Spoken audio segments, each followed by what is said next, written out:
So when a man is serving Christ, he's doing the will of God. If you have to be begged to serve, it means you don't know the will of God. Those who know the will of God, every opportunity to serve, they jump in. But you find baby Christians, they get offended in service and pull out. Ask our fathers who are here that have been Christians for 25 years, 30 years. Those days, if you err, they remove you from service. That's punishment. And people beg to serve. But our generation, tell somebody, pick this knot from the ground. It says 10,000. And even people who are called to serve on the altar, like preachers and music ministers, you invite them. We have a meeting. Please come and help us worship God.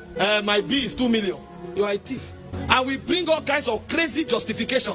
I have backup people. I pay staff. If the honor God has given to you has not blessed you enough to pay staff, leave staff. That means you don't have capacity for staff yet. When the ministry grows and is able to, from the place of dignity, cater for staff, it will show. 1 Corinthians 9:18. See the way Paul puts it. I'm talking Bible here. He said, what is my reward then? Verily, when I preach the gospel, I may make the gospel of Christ without charge, that I abuse not the power in the gospel. Every time you tie money to kingdom service, Paul said you have abused the power. No matter the flimsy excuse you give, that's not kingdom. This is what people endanger their lives for. We are asking for money to do it. In Acts of the Apostles 15:25-26, the Bible says Paul and Barnabas, men that hazarded their lives for the gospel. I teach the gospel, you sing the gospel. All of us are ministers of the gospel. If you go and you are honored, thank God for it. If you are not honored, wait until God increase honor in your life. I know there are wolves in sheep clothing. I've been duped many times.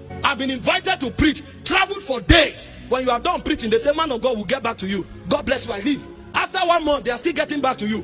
Do the next business and continue. And they pay you for preaching. If they can pay you for singing, you are hireling. And when you talk, a corrupt and evil generation, people try to bring justification. Which era? Go and read about those who sang the hymns that we are seeing. That's why our song can't last for 10 years. Because they are sponsored by money. The inspiration came from Mammon. Go and look. There are hymns we are singing today that were sung 50 years ago. They are still fresh. Fresh. They came from the oven of the spirit.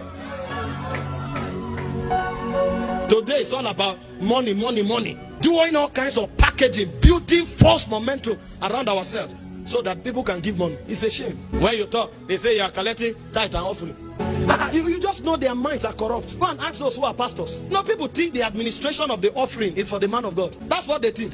They think tithe is for man of God. Any man of God who touches offering or tithe is a thief. Because the Bible prescribes the administration of these things. It's for missions.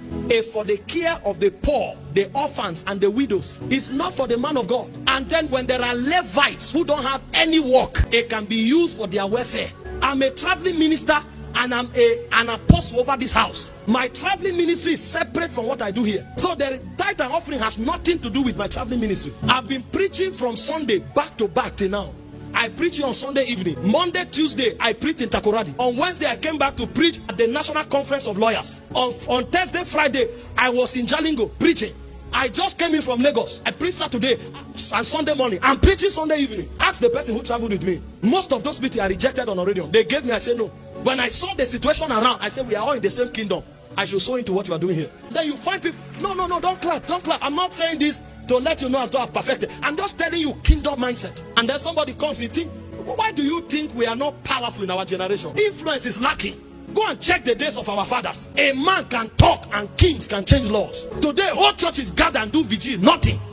Because God can entrust us with power. The fear of God is not there. We are not servants of God. We are servants of Mammon. You want to do the will of God? You must become a servant of Christ. And when you are a servant of Christ, no man can pay you. Your focus is at the end of time. You want to hear one thing. Well done, thou faithful servant. That's all you are looking for. That's your reward for serving.